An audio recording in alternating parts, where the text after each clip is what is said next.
un très bon projet de société entre les mains d'un voyou. Un très bon projet de société entre les mains d'une personne qui ne croit pas aux valeurs ne vaut rien. Donc la première garantie, c'est la qualité de la personne qui est porteur de ce projet. Surtout dans les sociétés dans lesquelles la loi a du mal à s'appliquer.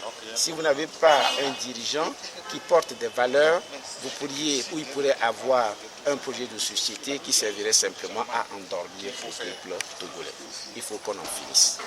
Et je le dis également parce que certains Togolais pensent qu'il faut forcément qu'on change, qu'on mette à la place de l'actuel président n'importe qui. Mais si nous allons dans cette logique aussi, c'est une erreur grave, parce que nous risquons de reproduire ce qui a été déjà fait. Et pour moi, le changement dont nous avons besoin dans notre pays n'est pas simplement un changement de personne, mais un changement total de la façon de faire les choses dans notre pays. C'est fondamental.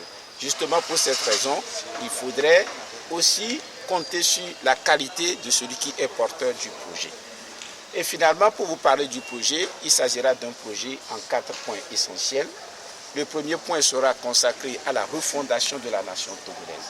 C'est fondamental. Le deuxième point, c'est l'émergence d'un État moderne. Le troisième point, c'est l'épanouissement intégral de l'homme. Et le dernier point, le quatrième, sera consacré à une coopération pragmatique. Sur les détails, vous les aurez demain à la conférence de presse.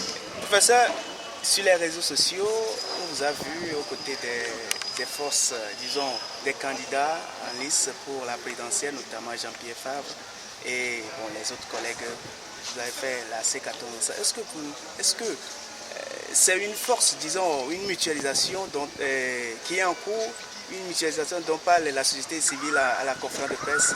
Et effectivement, je crois que ça correspond à la vision de notre parti, ce que nous avons toujours soutenu dès le départ.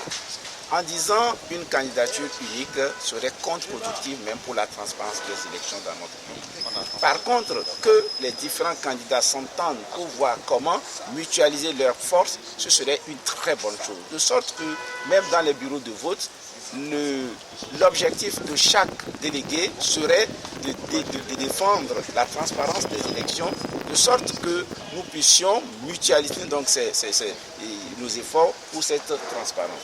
Et vous voyez, un délégué isolé dans un bureau de vote, un seul délégué de l'opposition isolé ne pourrait pas suffisamment faire le poids.